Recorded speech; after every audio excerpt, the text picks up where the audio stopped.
Josué capítulo 4, hoje nós temos o nosso terceiro encontro com esse texto dos dois altares. Eu desejo que você busque entender a importância dessa verdade na tua vida. O altar que fala de autoridade, o altar que fala de legitimidade para se chegar diante do Senhor, para se chegar diante da divindade. E o nosso Deus é o Senhor Jeová, o Deus do impossível, o Criador dos céus e da terra. Então é necessário essa questão dos altares. Nós falamos sobre a derrubada de altares no culto passado. Há altares que precisam ser derrubados. Nós vamos nesse movimento falar outras vezes sobre essa verdade, e nós precisamos nos encontrar dentro disso. Não há possibilidade de haver dois altares. Há altares contaminados, mas não é possível ter dois altares no nosso coração. Então no capítulo 4 hoje, para nossa meditação, nós vamos ler do verso 3 ao verso 10 e depois o verso 20, amém? Ordenai-lhes, dizendo: daqui do meio do Jordão, do lugar onde parados pousaram os sacerdotes os pés, tomai 12 pedras e levai-as convosco, e depositai-as no alojamento em que haveis de passar esta noite. Então lembra que essas pedras tiradas do Jordão para o alojamento fala da adoração, da autoridade, do culto que nós levamos para a nossa casa. Nós não viemos aqui fazer culto apenas no templo, mas nós precisamos levar esse culto para a nossa casa. Você precisa ter o culto na sua casa. Verso 4: chamou, pois, Josué os 12 homens que escolhera dos filhos de Israel, um de cada tribo, e disse-lhes: passai adiante da arca do Senhor vosso Deus, ao meio do Jordão, e cada um levante sobre o ombro uma pedra, segundo o número das tribos dos filhos de Israel. Levantar sobre os ombros fala sobre o esforço. Há muitas pessoas que não conseguem andar no caminho da salvação, não conseguem andar no caminho do cristianismo, porque intrinsecamente elas desenvolveram um pensamento de que isso seria bem fácil, seria como lamber chantilly. E não é isso, gente. Então quando o texto fala aqui sobre levantar as pedras sobre os ombros, fala do esforço, fala da responsabilidade, fala aqui sobre uma carga que é necessário você carregar. Então a vida com Cristo, a vida cristã, ela tem esses dois lados. Ao mesmo tempo que ela é uma abundância, é uma vida que você não negocia mais, porque você entrou em Canaã, que é o lugar onde as promessas de Deus se cumprem, e você vê cada dia, cada semana, as promessas de fato se cumprindo na sua vida. Você consegue agora chegar a um lugar onde as promessas bíblicas não são apenas históricas, mas você vive de fato isso. Mas ao mesmo tempo é uma responsabilidade, é uma carga, é levar as pedras sobre os ombros.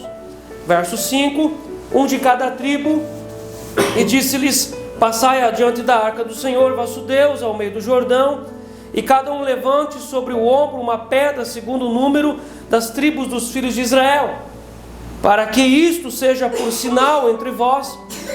E quando vossos filhos no futuro perguntarem, dizendo: o que vos significam essas pedras? Então lhes direis que as águas do Jordão foram cortadas diante da arca da aliança do Senhor. Em passando ela, foram as águas do Jordão cortadas. Essas pedras serão para sempre por memorial aos filhos de Israel. Fizeram, pois, os filhos de Israel como Josué ordenara, e levantaram 12 pedras do meio do Jordão, como o Senhor tinha dito a Josué, segundo o número das tribos dos filhos de Israel, e levaram-nas consigo ao alojamento e as depositaram ali. Levantou Josué também 12 pedras no meio do Jordão, no lugar em que parados pousaram os pés os sacerdotes que levavam a arca da aliança, e ali estão até o dia de hoje, porque os sacerdotes que levavam a arca haviam parado no meio do Jordão em pé, até que se cumpriu tudo quanto o Senhor, por intermédio de Moisés, ordenara a Josué falasse ao povo, e o povo se apressou e passou. Verso 20, é o segundo altar aqui, o altar visível. As 12 pedras que tiraram do Jordão, levantou-as Josué em coluna em Gilgal, que é o altar visível, é o altar ministerial. Hoje nós vamos falar um pouco sobre esse altar ministerial, que precisa ser levantado, a igreja como pedras vivas, você como uma pedra viva. Então, ao mesmo tempo que nós tiramos pedras do fundo do Jordão e construímos um altar interno, que é o altar do caráter, o altar que é coberto pelas águas da nossa vida, ao mesmo tempo nós tiramos também do Jordão as pedras que nós construímos um altar externo, visível, um altar ministerial. Então, princípios para a construção do altar, nós vamos fazer uma pequena recapitulação para nós conseguirmos engrenar bem o assunto de hoje. Pode passar o segundo. Nós precisamos olhar isso que nós já estudamos aqui, né? O processo do arrependimento. Então, a primeira coisa que acontece para um arrependimento é a elucidação. O que é elucidação? O texto de Romanos 10, 14, o apóstolo Paulo fala assim: como invocarão aquele em quem não creram? E como crerão naquele de quem nada ouviram? O que é elucidação? É quando a verdade chega ao teu coração. Aonde essa verdade chega? Como ela chega no teu coração? Quando você vem ao culto e você presta atenção. Nos estudos bíblicos, nós trabalhamos para que a verdade seja elucidada no teu coração. Em Romanos capítulo 10, verso 17, o apóstolo Paulo diz que a fé vem pela pregação e a pregação pela palavra de Cristo.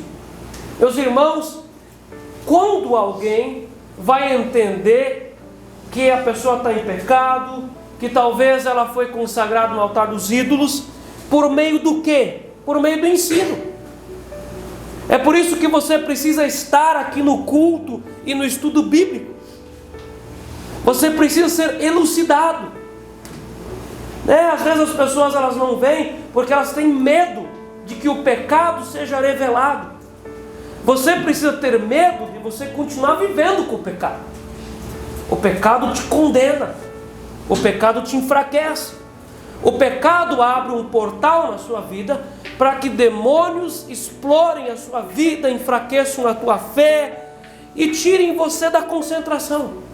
Às vezes Satanás age na vida de uma família e a pessoa nem percebe que é Satanás, porque falta elucidação. Meus irmãos, nenhuma pessoa vai se converter ao Senhor Jesus Cristo do nada. O processo começa com elucidação, com ensino. Você vem no culto, você vem no estudo bíblico, você é elucidado. Eu acho muito interessante o nosso grupo de novos membros. Às vezes caem umas escamas dos olhos assim de um quilo mais ou menos. Vamos exagerar que hoje está valendo. Meus irmãos, às vezes o assunto que nós tratamos, o texto bíblico que nós vamos trabalhando, e de repente, às vezes os olhos caem, a bochecha fica flácida. Por quê? Acertou, a pessoa diz: meu Deus, eu estava nesse negócio, eu tinha isso na minha vida, eu não sabia que era pecado. Então a pessoa é elucidada, e às vezes várias aulas precisam acontecer. Eu acho interessante o nosso grupo, nossos 3 casais de noivos, 2 já são casados, mas um é noivo, mas que estão fazendo o curso, os 3 casais, como que Deus tem elucidado o nosso coração, é ou não é? Nós vamos lendo, nós vamos trabalhando os textos bíblicos, examinando as palavras, e de repente, puf, nós acertamos. Cai uma escama do olho, cai às vezes umas 3 escamas dos ouvidos, né? Às vezes tem gente que tem escama nos ouvidos também, tem várias camadas, e vai abrindo os ouvidos, vai abrindo. Isso é elucidação. Meus irmãos, é por isso que o pastor insiste tanto, que você precisa estar nos cultos, você precisa estar no estudo bíblico. Você está ganhando tempo, você não está perdendo tempo. Você está ganhando tempo. A pessoa que pensa que perde tempo por estar no estudo bíblico, ela perde tempo mesmo em não vindo. Você joga o seu tempo fora. Então, depois da elucidação, vem a parte da convicção. Entre a elucidação e a convicção, há aqui um movimento, uma cambagem. A pessoa vai sendo trabalhada, e de repente no estudo bíblico desperta. Mas meu Deus, eu tenho isso na minha vida. A pessoa puxar. Uma coisa que às vezes ela nunca tinha pensado. Talvez uma coisa que de geração em geração era normal naquela família, e de repente o Espírito Santo desperta a pessoa. Meu Deus, eu tenho isso na minha vida. O que eu faço agora? É a elucidação. A pessoa abre o olho. Às vezes a pessoa anda doente, e não vai de médico em médico, e não cura, não vai. Eu vou dar um dos exemplos aqui. O exemplo que eu vou dar aqui, o religioso, ele fica arrepiado. Que nem os sacerdotes fariseus diante de Jesus. Você imagina a pessoa anda doente, às vezes problema respiratório, isso e aquilo, perseguição de morte. A pessoa tem tudo na vida dela e não tem jeito, não acha cura para ela. E às vezes no estudo bíblico ela ouve sobre ser gerado num ventre onde houve morte. E a pessoa pensa assim, puxa, mas acho que aconteceu comigo isso. Às vezes ela nunca deu atenção para aquilo que a mãe dela contou para ela, que ela teve um irmãozinho antes. Às vezes a mãe contou isso, olha, a mãe estava grávida do seu irmãozinho, e com 6 meses ele faleceu. Então você teria mais um irmãozinho, então eu tive que fazer coretagem, tudo isso. E a mãe conta essas histórias muitas vezes para o filho, mas às vezes não se liga. E a mamãe fala assim, depois do seu irmãozinho que está no cemitério, nasceu você, nosso nenê arco-íris. E a pessoa às vezes não se deu conta que ela foi gerada num ventre onde houve morte, num túmulo. E eu volto a dizer, o religioso vai dizer assim, não tem nada. Vamos falar junto, não tem nada? Aí a pessoa diz assim, sou eu. A pessoa procura conselho, a pessoa procura uma libertação. A partir da elucidação ela é liberta disso, e a vida volta a uma normalidade. E ela depois vai dizer assim, é verdade esse negócio, por meio de uma elucidação. Então a elucidação traz convicção, tanto de pecado que a pessoa praticou, quanto o pecado que outra pessoa colocou nela. Então às vezes nós pensamos a partir do Salmo 32, que apenas os nossos pecados secam os nossos ossos. Mas os pecados que uma outra pessoa colocou dentro de você também têm esse mesmo poder. Um abuso, uma ferida, uma rejeição, às vezes um abandono, às vezes um castigo excessivo dos pais. Antigamente os pais às vezes batiam até com cabo de machado, e eles ouviam dos antigos que tinha que ser maior ainda. Você imagina aquela pessoa bem pantaneira, antiga, que dizia assim, isso aí se endireita com guatambu. Vocês já ouviram isso? A pessoa, ela apanhou excessivamente. Às vezes o pai dava tapa na cara, a pessoa apanhava às vezes com mangueira. E tudo isso, gente, não é o pecado que a pessoa produziu, mas pecado que outros colocaram dentro dela. Isso dói, gente. Isso são altares que são levantados no coração de uma pessoa, no fundo do Jordão, onde ninguém enxerga, mas dói. E a pessoa então tem uma convicção dos seus pecados, pecados sexuais, pecados morais, pecados de mentira, pecados de roubo. Ela tem uma convicção, ela diz, eu pequei. Às vezes a pessoa foi consagrada no altar dos ídolos, num batismo. Aí a religiosidade diz, não tem nada a ver. Mas a Bíblia ensina que é necessário romper esse negócio e fazer uma nova aliança por meio de um novo batismo. E a pessoa tem convicção disso. Depois da convicção vem a confissão. E olha só que ponto importante. Então não é apenas ter uma convicção, eu pequei, e ficar quieto. é necessário colocar para fora. Meus irmãos, tanto um pecado que alguém colocou dentro de outra pessoa, como um pecado que a pessoa mesmo gerou, é um bolo de arame farpado que espeta a alma a cada batimento cardíaco. Aquilo está lá. Às vezes a pessoa tenta anestesiar esse negócio com vício, com comida, com remédio, com bebida alcoólica, com sexo. Ela não vai conseguir. Às vezes as pessoas tentam anestesiar aquele bolo de arame farpado que alfineta a alma com trabalho, trabalha, porque enquanto ela está no ativismo, ela não tem tempo de pensar. Mas chega o dia em que ela vai ter o encontro com a realidade, que ela não pode mais fugir. Então isso é a confissão. Meus irmãos, eu costumo dizer que uma confissão é para matar a pessoa, porque às vezes a pessoa ela realmente tem que encarar uma confissão como uma morte. Ela morre mesmo para ela, morre para nascer de novo, né? O preceito da morte e da ressurreição. Às vezes a pessoa tem umas coisas tão terríveis escondidas na vida dela, que às vezes não foi ela que fez, mas foi alguém outro que fez com ela. E quando você consegue colocar aquilo para fora, Deus tem uma nova vida para você.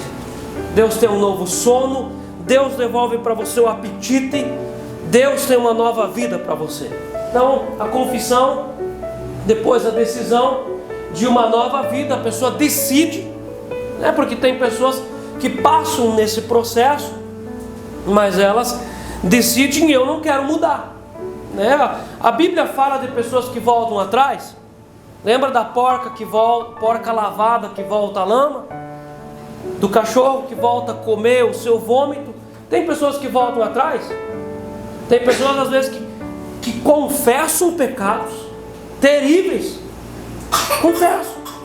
E alguns anos depois eles voltam atrás e comem aquele vômito. Botam de volta para dentro aquela desgraça. E aí o segundo estado é pior do que o primeiro. É a Bíblia que está dizendo. E é o irmão Pedro que diz, não sou eu.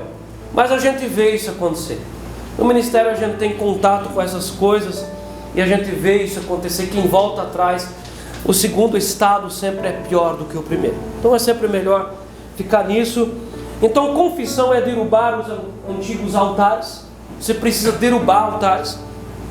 E a questão da decisão de uma nova vida, você precisa decidir. E depois você precisa construir um novo altar. É necessário construir um novo altar. É necessário tirar a pedra do fundo do Jordão. O Jordão é o lugar de um profundo arrependimento. E você precisa constituir um altar dentro da sua vida. Você não pode deixar aquela casa vazia. Você precisa construir de volta um altar, mas agora um altar legítimo, um altar verdadeiro, um altar que Deus vai aceitar. E a partir desse altar você vai viver uma nova vida, onde a tua adoração vai ser aceita. E essas pedras são pedras de arrependimento. Pode passar mais um pouquinho. Então, com as pedras tiradas do Jordão. Então a pergunta que nós sempre fazemos, irmãos, é: com quais pedras nós construímos os nossos altares? Com quais pedras você construiu um altar, né? Quando nós olhamos para isso aqui, irmãos, a vida cristã é muito mais profunda do que o mundo gospel ensina. O que o mundo gospel ensina acerca de vida cristã? Você faz substituições, né? Você não ouve mais aquela música da Arasta Chifre lá do mundo e você substitui aquilo por Fernandinho, Nívia Soares. Você faz uma substituição. Você não vai mais ouvir aquele filósofo ateu, socialista, comunista, que fala sobre coisas bonitas, da autoajuda, aquele coaching. Você vai desligar o YouTube daquilo e você agora vai começar a ouvir Luciano Subirá. Você substituiu. Meus irmãos, não é substituição. Vamos imaginar aquele altar de sangue, aquele altar de prostituição, aquele altar dos ídolos que você tinha dentro do seu coração, ou que às vezes a pessoa tem. Vamos fazer o quê? Vamos tirar a antiga toalha e vamos colocar uma toalha nova. É substituir a roupagem. Então, cristianismo não é substituição de coisas. Cristianismo é mudança de altares. Então, o antigo altar precisa ser arrancado até o fundamento, gente.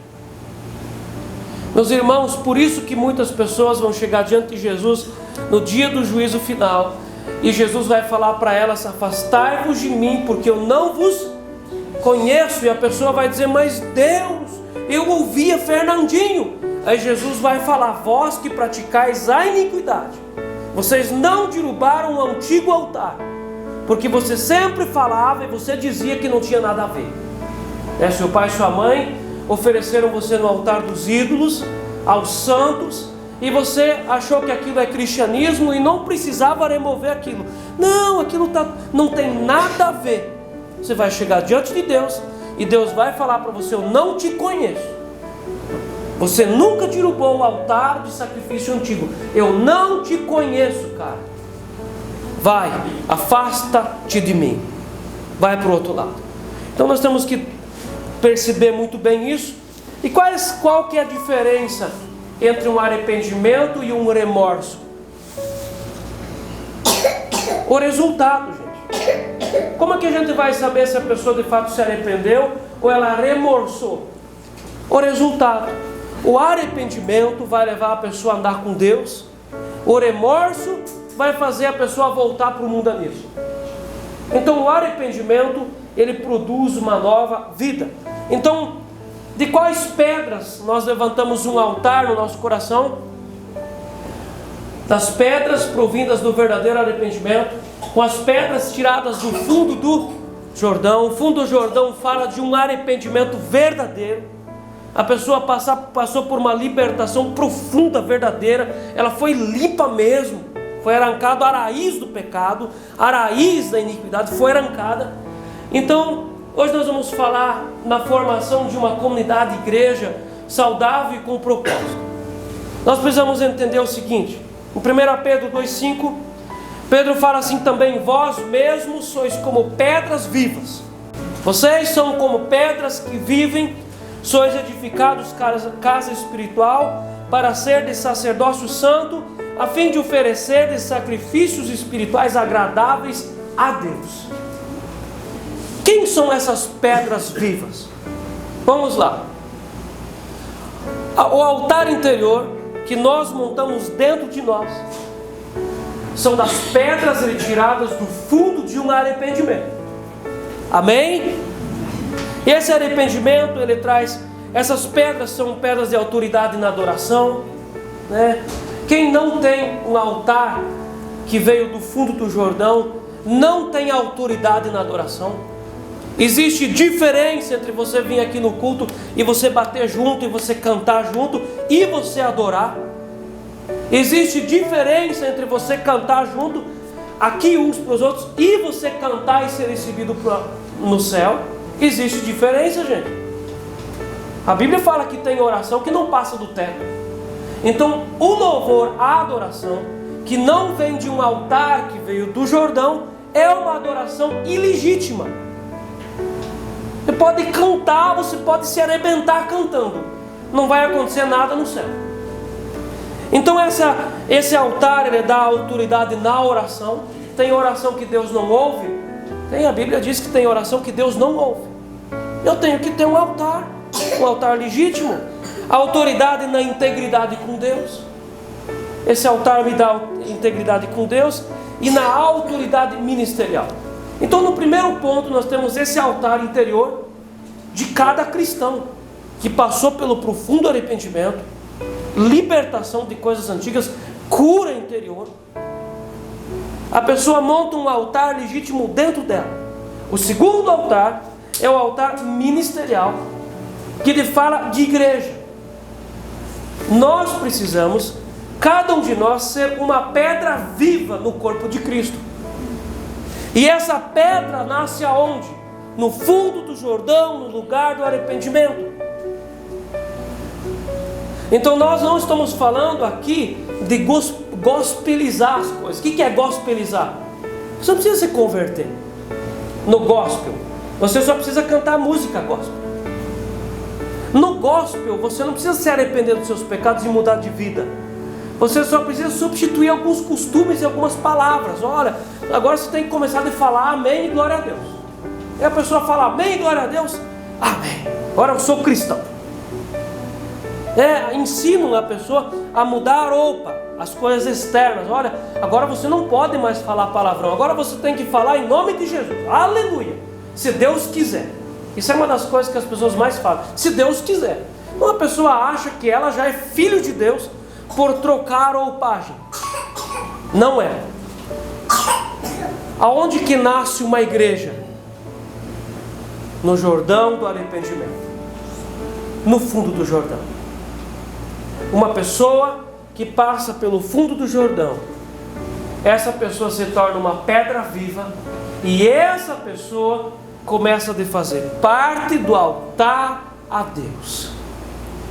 Meus irmãos, talvez você já teve aqui um sentimento de que você não se conecta. Talvez isso não é um sentimento apenas, isso é uma verdade. Quando eu sinto que eu não me conecto, é sintoma de quê? De bastardia, de orfandade. Talvez você já sentiu que você não se conecta com a igreja. Isso não é apenas uma coisa sentimental e emocional, é uma coisa espiritual. Se você ainda não é uma pedra que passou pelo fundo do Jordão, uma pedra viva, você não vai se conectar com o corpo de Cristo. Então hoje nós vamos falar um pouquinho sobre esses princípios implícitos na construção de um altar ministerial. Pode passar um pouco mais para frente. Então os princípios para a construção de um altar ministerial como igreja. Meus irmãos, a igreja não é algo pragmático, que nós montamos um grupo de gente e vamos lá, coloca tudo e todos lá e vamos lá, é igreja. Tem igrejas que desobedecem, por exemplo, o preceito de 1 Timóteo 3. A pessoa que vem chegando na igreja coloca no louvor, coloca para pregar, coloca para testemunhar e vamos lá. Está certo isso, gente?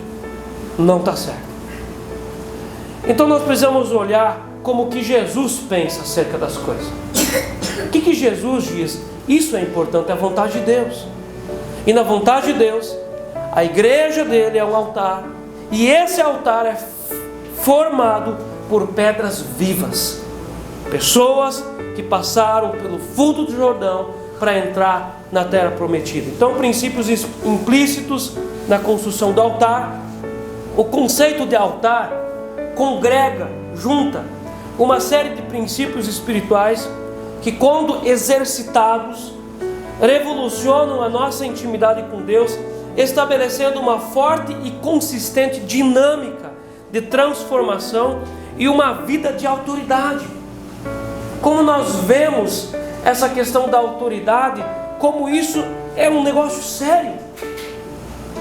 Você imagina um homem, um marido que esconde coisas da esposa, ele começa a não ter autoridade.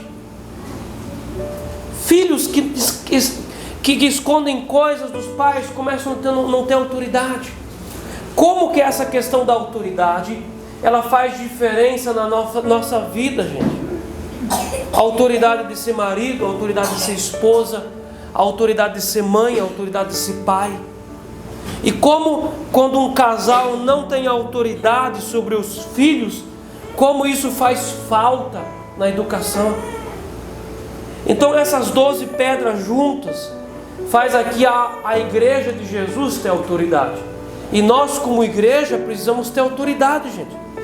Autoridade contra as heresias, autoridade contra as coisas do mercado da fé, autoridade para discernir o que é de Deus e o que não é de Deus, a autoridade para a gente montar uma liderança que sejam pedras vivas. Nós precisamos ter autoridade, gente. A autoridade para ligar e para desligar, a autoridade para aconselhar, a autoridade para orar com alguém, a autoridade para encaminhar a pessoa para o Espírito Santo. Nós precisamos ter autoridade. E quando nós não temos autoridade, uma característica disso é que nós falamos e nós não somos ouvidos. Nós precisamos ter autoridade, gente. E essa autoridade vem da integridade e da legitimidade que nós temos no lugar, e essa legitimidade Deus nos dá. Então nós vamos ter 4 nomes hoje. Nós vamos olhar: singularidade, diversidade, unidade e posicionamento. E a partir desse estudo aqui, nós vamos continuar estendendo isso para o próximo sábado. Então a primeira coisa que nós precisamos olhar na igreja de Jesus é a singularidade. No verso 2, Josué dá uma ordem, ele diz: tomai do povo 12 homens, um de cada tribo. Você pode ler comigo essa última parte junto? Um de cada tribo. Então fala aqui da singularidade, um de cada tribo. Então, passar pelo Jordão, passar por um profundo arrependimento, não vai mexer com a tua identidade diante de Deus. Não vai mudar o teu temperamento. Tanto é que temperamento não se troca, se transforma. A tua personalidade é transformada. Então o texto aqui fala da singularidade. Um dos aspectos mais importantes da identidade de uma pessoa é a singularidade. Nós somos únicos diante de Deus. É por isso que é tão perigoso quando você se compara com uma outra pessoa, ou quando você se enfia na vida de uma outra pessoa. Sabe aquela pessoa que gosta de enfiar o nariz em tudo? Às vezes a pessoa se coloca no lugar de outra pessoa e sofre no lugar de outra pessoa. Tá certo isso? Não, nós somos únicos, gente. Só existe um exemplar igual a você sobre toda a face da terra. Já pensou sobre isso? Você é uma pessoa única. Não tem ninguém igual a você. Então nós precisamos olhar para essa singularidade, entendendo que essa pessoa é uma pessoa agora transformada. Ela não está mais cheia de feridas, ela não está mais comprometida com os laços de Satanás. Essa pessoa singular, ela está curada. Ela entende quem ela é. E nessa singularidade nós precisamos entender que Deus nos criou únicos. Não existe ninguém sobre essa terra igual a você. Não existe ninguém aqui nessa igreja igual a você. Você é único sobre toda a terra. A tua fisionomia pode ser parecida com seu pai, com a sua mãe ou com seus irmãos, mas a tua alma e o teu espírito, o teu sentimento é único. Não existe ninguém igual a você. E Deus não mexe na nossa singularidade. Isso é muito importante para a gente entender nos aspectos dos nossos movimentos como igreja aqui.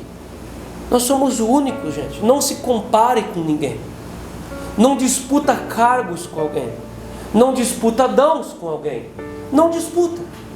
Nós falamos no estudo bíblico, nos cultos passados, que nós não encontramos o nosso dom procurando. Nós encontramos o nosso dom servindo. Você é uma pessoa única. Uma identidade livre. É fruto de acessarmos as veredas de Deus acerca de nós mesmos em todas as áreas e condições da nossa existência. Quanto mais aprendemos a ser nós mesmos confortavelmente, mais aprendemos a reconhecer a singularidade dos outros e respeitar as diferenças uns dos outros. Você é você. Seja você. Como cansa quando alguém quer ser uma outra pessoa. Você não deve querer ser uma outra pessoa. Você é você, com as tuas características, com a tua legitimidade, com a tua autenticidade. Você é você. Talvez nessa noite o Espírito Santo está aqui mexendo muitas vidas. Talvez você já se comparou com outras pessoas e você talvez já tentou ser uma outra pessoa. Deus não vai fazer de você uma outra pessoa no sentido de colocar você num outro corpo. Você é única sobre essa terra. E Deus ama você assim como você é, porque Ele é o Criador do teu corpo. Ele é o doador do teu espírito e da tua alma. E como existe descanso quando você se aceita assim como você é. Meus irmãos, algumas coisas que precisam ser afinadas. Às vezes eu sou um pouco atrapalhado, dá para ajeitar a coisa, né? Mas não queira ser uma outra pessoa, né? No culto infantil a gente canta uma música com as crianças sobre eu não sou peixinho, não sou um urso polar, né? Eu não sou um elefante, mas assim como eu sou, assim eu vou louvar. E essa música tem por interesse de falar para as crianças que elas precisam se aceitar assim como Deus as fez, né? Quando a gente trabalha com essa questão de temperamento, é muito comum. Eu aprendi já lá na faculdade, quando a gente fez psicologia clínica, o nosso professor falou assim: olha, é muito comum que o fleumático não quer ser fleumático, o fleumático quer ser colérico. O fleumático não é colérico. E Deus criou você fleumático para você ser útil como fleumático. Enquanto nós não queremos ser aquilo que Deus nos criou para ser, nós perdemos o nosso tempo. Isso nos cansa, isso nos machuca tanto, isso nos fere. Você quer mostrar para outra pessoa aquilo que você não é. A singularidade. Olha no verso 2: um de cada tribo. Você é singular. Quanto mais aprendemos a ser nós mesmos confortavelmente, mais aprendemos a reconhecer a singularidade dos outros e respeitar as diferenças. Você consegue respeitar diferenças? Então uma coisa tem a ver com a outra. Uma coisa é um sintoma. Eu não consigo aceitar diferenças. Eu não consigo aguentar outra pessoa. Ai, que raiva! Eu não tenho paciência com ela. Muito provavelmente que do outro lado você não consegue se aceitar. Como que eu vou curar essa falta de paciência com os outros? Eu me curando. Quando eu sou curado, eu fico confortável comigo e começo a ser confortável com as outras pessoas. Amém? Você conseguiu entender isso? Então o texto lá de Êxodo, capítulo 20, verso 25, você não precisa procurar. Nós já vamos aqui para Josué 8:31, fala a mesma coisa. Quando Deus fala para Moisés sobre os altares, Deus fala algo muito especial. Se me levantares um altar de pedras, não o farás com pedras lavradas. O que é pedra lavrada? É cortada num formato, numa forma, todas iguais. As pedras não deveriam ser iguais. Então Deus é progressivo na sua revelação. E no Antigo Testamento Deus usava figuras materiais como esboço, como mensagem, para nos trazer mensagens espirituais. Então os altares do Antigo Testamento são materiais que nos trazem mensagens espirituais. Quando você vai montar um altar, que não seja com pedras lavradas, uma igual à outra. Pois se sobre ela manejares a tua ferramenta, profaná-la-ás. Então como que era para ser montado um altar? Você pega lá a pedra assim como ela era e colocava e montava um altar. Ela deveria ser bruta, tosca, da forma como ela foi criada. Em Josué capítulo 8:31, agora você pode ir comigo, bem rapidinho, 8:31. O texto diz assim: como Moisés, servo do Senhor, ordenara aos filhos de Israel, segundo o que está escrito no livro da lei de Moisés, a saber, um altar de pedras toscas, sobre o qual se não manejará instrumento de ferro. Sobre ele ofereceram holocaustos ao Senhor e apresentaram ofertas pacíficas. Não era para colocar a pedra na forma, para ser uma igual à outra. Amém? Você pode voltar lá para Josué 4 e continua olhando para mim para você entender isso. Quando você fere o princípio da singularidade na igreja, você quebra a inteireza do propósito divino, prejudicando a edificação do corpo. Você imagina aquela ideia institucional que todos da igreja precisam ser iguais, como um exército comunista. Tem essas ideias que todo mundo tem que ser igual e marchar igualzinho. Há uma grande diferença entre a Torre de Babel e o altar de Josué. Você sabia que a Torre de Babel era uma zigurate? Era um altar de sacrifícios? Você pode pesquisar. Então, não apenas para fugir de um próximo dilúvio ou fugir dos animais da selva, mas também era um lugar de adoração. Há uma diferença entre a Torre de Babel. A palavra Babel significa confusão. Babilônia significa a colônia da confusão. Existe diferença entre Babilônia e o altar de Josué, o altar de Deus. São as duas formas diferentes de funcionarmos, da gente funcionar como igreja. Enquanto a Torre de Babel foi construída com tijolos, o altar de Josué foi feito com pedras inteiras. A Bíblia começa falando lá em Gênesis que foi feito tijolo, um igual ao outro, para construir a Torre de Babel. A Torre de Babel simboliza uma liderança autoritária, ferina, traumática, que não respeita as diferenças entre as pessoas. A Torre de Babel fala de uma igreja estabelecida pela cultura humana de controle antropocêntrico, onde é que há um controle, que todos precisam ser iguais, precisam ouvir a mesma coisa, falar a mesma língua. Você tem que falar amém, você tem que falar em línguas. Se você não falar em línguas, você não é do nosso grupo. Então olha, essa é a ideia do tijolo de Babel. E quando nós olhamos para o altar de Josué, nós olhamos a diversidade, em que a gente vai ter pedras maiores, pedras menores, e pedras que vão parecer deformadas, mas elas se encaixam com a deformação da próxima pedra. São encaixes naturais, gente. É uma coisa orgânica, não é forçado, não é quebrado, é um encaixe natural. O altar de Josué fala de uma igreja constituída a partir dos princípios bíblicos, que respeita a individualidade e não achata a singularidade das pessoas. Você é único aqui na igreja. Amém? Recebe essa palavra. E nós vamos tratar você como único. Não se coloque você no lugar de outra pessoa. Você é única. Deus tem dons para você. Deus tem ministérios para você. Você é única aqui nesse lugar. Você tem a tua história e a tua singularidade. Você é uma pedra que Deus criou. Amém? Esquece esse formato do modelo da Torre de Babel. Você é uma pedra que Deus criou. Em segundo lugar, nós vamos olhar para essa questão da diversidade, que é aqui um complemento da singularidade. Uma coisa se encaixa com a outra aqui, se mescla, se contrabalança, e isso funciona muito bem.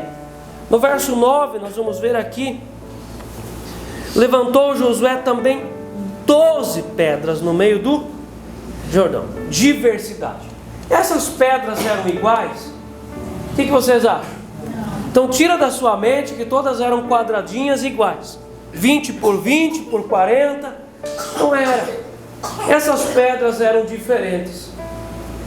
Uma era diferente da outra. Era a diversidade.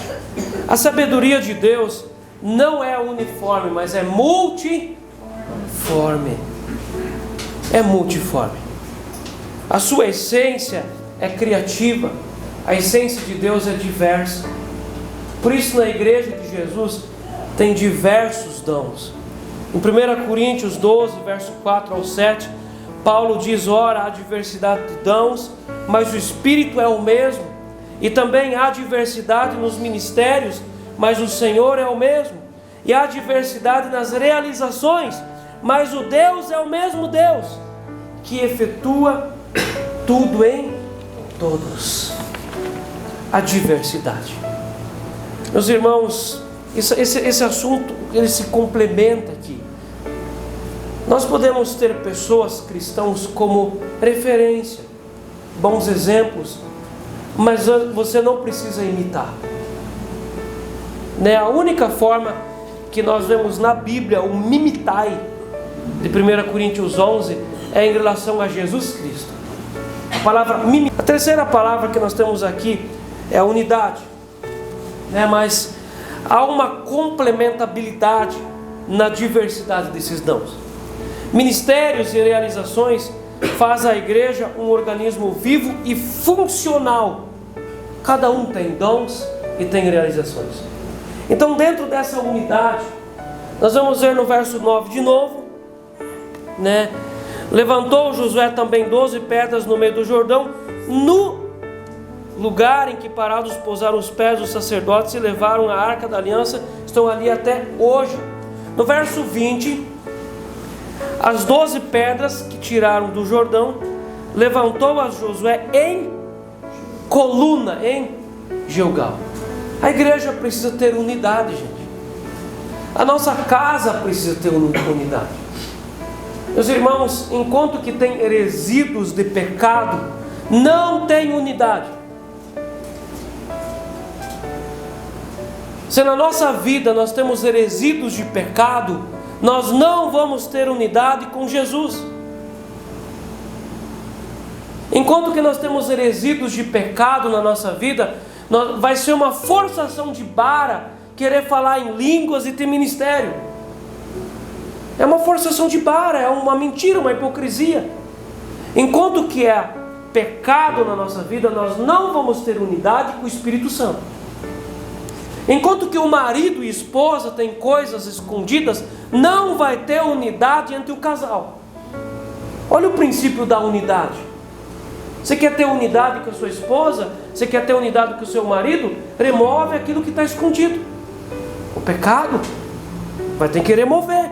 Enquanto que não remove, vai estar aquele prepúcio enorme atrapalhando a intimidade. Você quer ter intimidade com a igreja de Jesus, com o corpo de Cristo? Você vai ter que remover o pecado. Ah, mas isso eu não vou contar nunca para ninguém. Então você vai se colocar no lugar de bastardia, porque o bastardo é desligado da congregação dos justos. Ele não se conecta. Então essa questão de eu não conseguir me conectar, eu não me sentir unido, você precisa dar atenção para isso. Isso pode estar falando algo muito sério, não de você com a igreja, mas de você com Cristo. Então essa unidade, só pode existir unidade na igreja quando o grupo passa pelo mesmo Jordão, gente. Aquelas pessoas que passam pelo Jordão, que se tornam pedras vivas, pedras de altares, elas são as pedras de Jesus. Aquelas pessoas se conectam com outras pedras que passaram pelo Jordão. É interessante isso. Então eu quero me conectar com o corpo de Cristo, eu preciso passar pelo Jordão. Então aquelas pedras que passaram pelo Jordão, às vezes elas não vão conseguir conectar-se com pessoas que não passaram pelo Jordão. Não existe conexão. Existe amor, existe paciência, mas não existe conexão espiritual. A conexão espiritual, ela acontece entre pessoas que passaram pelo Jordão, que têm a mesma experiência com o mesmo Deus, com o mesmo Espírito, com a mesma confissão, com a mesma vida nova, com a mesma abundância. Por isso que o texto bíblico diz que nós precisamos cuidar com as nossas amizades. Por isso que o provérbio popular diz: diga-me com quem tu andas, que eu te direi quem. Porque altar que não passa pelo Jordão se conecta com altar que não passa pelo Jordão. Então se você tem na sua vida um monte de amigos ímpios, não é apenas abandonar amigos ímpios, é mudar de altar. Você tem que derrubar um altar que está dentro de você. Eu quero me conectar com o crente, eu quero me conectar com a palavra de Deus. Eu preciso passar pelo Jordão. Quando eu sou uma pedra viva, a pedra viva aqui se conecta com a pedra viva aqui. Amém? É espiritual isso, gente. Não adianta driblar isso. Não adianta forçar a barra. Tem que passar pelo Jordão. Então a igreja de Jesus, ela é formada por pedras vivas, e todos passaram pelo fundo do Jordão, o lugar do mais profundo arrependimento.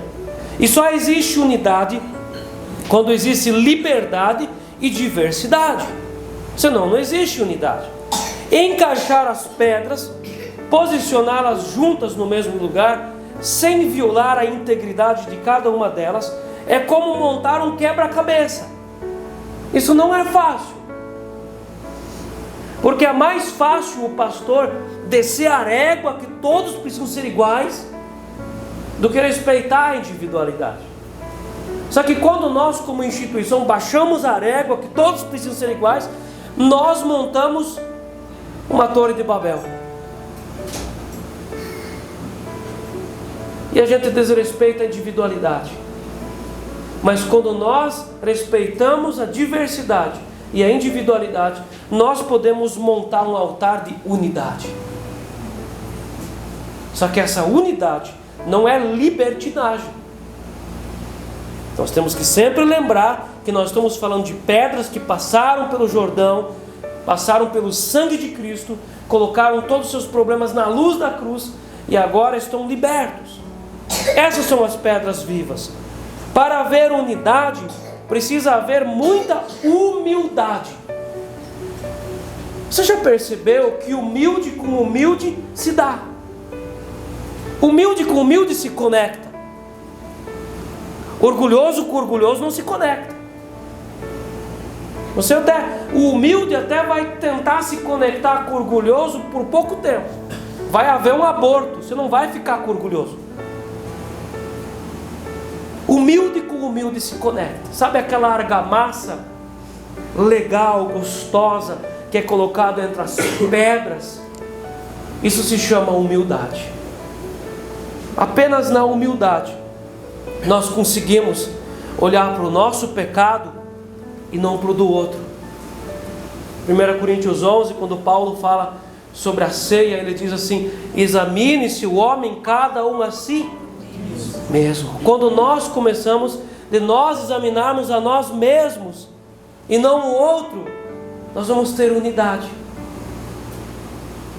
Por isso que a humildade é a argamassa que junta as pedras, é a humildade. Quando eu sou intolerante, grosso, eu não suporto, eu sou orgulhoso, eu não aceito as pessoas como elas são, ao mesmo tempo eu me retiro do altar e eu chego a profanar o altar. Para que vocês não profanem o altar, deixe as pedras como elas estão. Para haver unidade, precisa haver muita humildade. A palavra humildade no grego vem de humus, e humus é esterco de minhoca. É dali que vem a palavra humildade. Você tem que ser esterco de minhoca, humilde. Sem unidade, ferimos o princípio do altar e corrompemos o espírito da verdadeira adoração. Agora vamos olhar para a igreja com uma unidade, como uma reunião de pedras, como um altar. E esse altar louva, esse altar adora. De qual pedra que vai subir uma adoração legítima? De uma pedra viva. Nosso último ponto é sobre posicionamento. Nós já falamos sobre isso uma outra vez. Meus irmãos, não existe cristianismo sem posicionamento. Você precisa se posicionar. E nós vamos mudar hoje a nossa fala. Quando nós vamos falar sobre esse assunto, nós vamos falar sobre posicionamento correto. Porque todo mundo se posiciona. Mas existe a diferença entre se posicionar corretamente e incorretamente. Nós precisamos nos posicionar corretamente. Quando o texto fala aqui no verso 3, ordenai-lhes dizendo: daqui do meio do Jordão, do lugar aonde parados pousaram os pés. Posicionamento. Meus irmãos, nós vivemos numa sociedade que tem de tudo. Quando Jesus entra em Jerusalém, os judeus imaginaram que Jesus ia expulsar os gentios. Jesus não expulsou os gentios. Jesus ajeitou tudo para que os gentios viessem. Então a nossa sociedade é uma utopia pensar que a nossa sociedade vai melhorar. Não pense nisso, isso não vai acontecer. O que precisa acontecer é eu aprender a me posicionar corretamente. Eu preciso vencer as carências do meu interior. O carente não consegue se posicionar. O carente não consegue aguentar. a competitividade, né? Eu tenho que vencer as minhas vaidades, porque o vaidoso se compara. O outro lá comprou um carro novo, não posso ficar para trás. O que é se posicionar corretamente? É você colocar os pés no fundo do Jordão e você permanecer aqui. Quantas vezes as pessoas perdem bênçãos importantes de Deus por falta de posicionamento? Quando uma pessoa retrocede na fé, ela não se posicionou corretamente. Você precisa se posicionar. E posicionamento custa, é caro, mas nós nos posicionamos olhando para o resultado. No verso 9 nós temos esse mesmo preceito. Nós vamos ler de novo ele.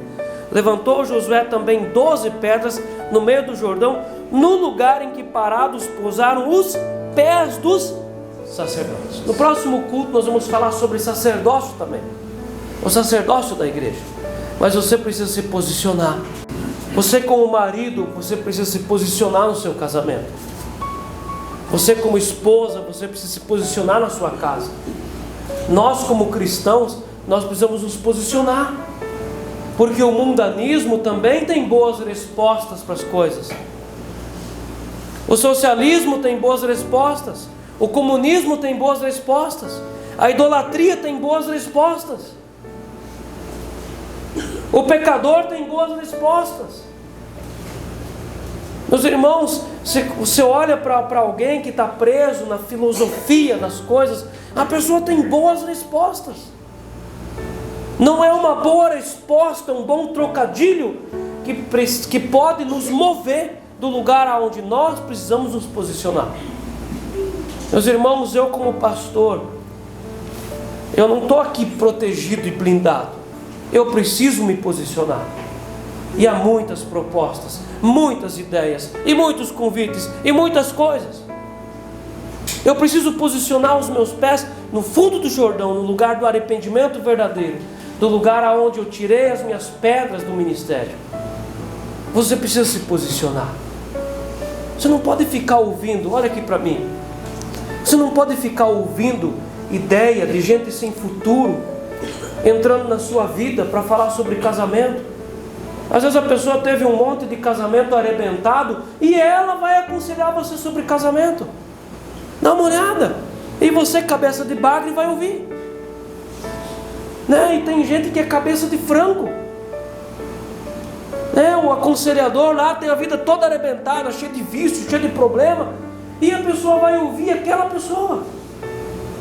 Você precisa buscar pessoas que estão em Cristo para aconselhar você. Você não tem 10 vidas para ver se repete mais uma para ver se acerta. Você só tem uma vida. Então saia de pessoas, de perto de pessoas que vão aconselhar você mal. Você precisa aprender a se posicionar corretamente, para você não ficar depois vivendo de arrependimento em arrependimento. Amém? O altar é um lugar firme, feito de pedras, um lugar espiritual de posicionamentos rochosos, uma estruturação de caráter, decisões inabaláveis em relação aos mandamentos de Deus e a nossa aliança com Ele. Eu me posiciono nesse negócio e não importa o que vão me falar, eu vou me posicionar nesse negócio e eu vou pagar o preço do posicionamento. Altar é um lugar firme. O posicionamento de cada um no processo da unidade estabiliza o altar e incrementa a autoridade do corpo. Você quer ter autoridade? Então se posiciona. Porque se você é um molengo que vai de vento em vento, quem vai acreditar em você? Se você é um molengo que vai de ideia em ideia, de doutrina em doutrina, quando você vai estabilizar? Quando você vai entender as coisas? Você precisa se posicionar. Se você tomar uma decisão firme, eu nunca mais vou faltar estudos bíblicos, você vai pagar um preço por isso. Pague esse preço. Você se posiciona. Todos os dias de manhã eu vou levantar e eu vou ler a minha Bíblia. De hoje em diante nunca mais vou falhar. Se posicione. O posicionamento correto produz autoridade. A autoridade vai guardar você das armadilhas de Satanás. Amém? No próximo culto nós vamos continuar falando aqui desses princípios intrínsecos no altar de uma igreja e no altar da vida de uma pessoa. Amém? Em nome de Jesus, obrigado, Pai, que o Senhor tenha nos abençoado até aqui. Obrigado, Pai, por essa palavra. Eu quero te agradecer, Deus, por mais esse tempo aqui nesse lugar. E eu tenho certeza que o Senhor tem ministrado o coração da sua igreja nessa noite. Assim nós oramos te agradecendo, em nome de Jesus, em nome do Espírito Santo. Amém. Amém. Amém.